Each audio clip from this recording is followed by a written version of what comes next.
Olá pessoal, boa noite, seja bem-vindo a mais um encontro nosso, agora finalizando o mês de janeiro, período de transição nossa, também no padrão dessas nossas gravações, e eu gostaria de apresentar para vocês uma curta entrevista feita com o pregador britânico reformado galês, Dr. David Martin Lloyd-Jones, feito por uma repórter, repórter da BBC, que depois veio a se tornar a baronesa de Bakewell, membro da Câmara dos Lordes do Partido Trabalhista Britânico, numa excelente entrevista sobre a singularidade da fé cristã. Veja como o Dr. Lloyd-Jones expressa a visão bíblica do ser humano e os desafios já contemporâneos. Essa entrevista foi dada em 1970 sobre a visão secularizada do homem e os paradoxos decorrentes disso. Que Deus nos abençoe.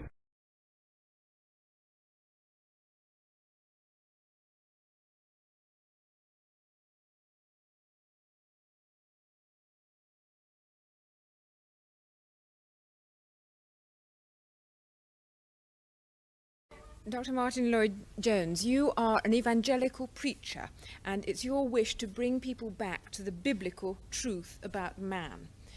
Now, in so doing, you persuade man that the modern popular idea of what man is on the wrong track. Could you specify where you think he's making mistakes? Well, it makes a mistake in that the essential biblical view of man is that he's a creature who has gone astray. In other words, I criticize the modern view of men on two grounds. One is that it makes too much of men. Secondly, that it doesn't make enough of men. It doesn't make enough of men in that it tends to regard him as just an animal. Perhaps his cerebrum has developed a little more than most animals, but still essentially an animal. And I think that's degrading men and debasing him. But then you see on the other side, they make too much of him in the sense that they believe that he's got it within himself to order himself and his society and more or less to create a perfect world. So I criticize on both those grounds. It's inconsistent, whereas the biblical view to me is a consistent view of men in this way, that it says that man is a creature created in the image and likeness of God, that he's not a mere animal, that he's the Lord of creation, that the image of God, such as which means his reason and his power to criticize and evaluate and to control himself, this image of God is in him, and that is man essentially. Well, then why is man as he is? Well, that is because he's rebelled against this, rebelled against God, and regards himself as a God, and he's incapable of functioning as such. The result is you've got chaos. But this is a unified view.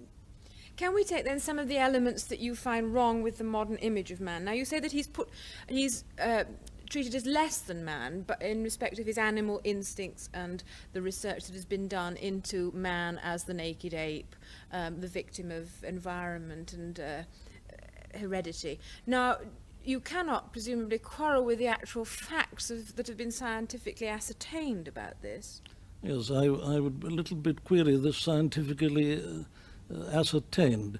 You see, so much today is asserted as fact in the realm of science, which is nothing but theory and hypothesis.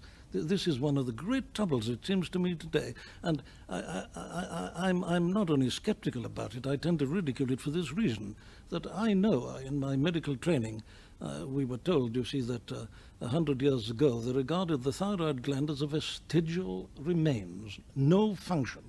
Well, we know now that you can't live without it. And they're still saying that about the appendix. You see, they said this about so much. This is the arrogance of modern men. Because his knowledge is limited, he makes these wild assertions that can't be proved. All I'm prepared to agree with is this, that man today is behaving like an animal.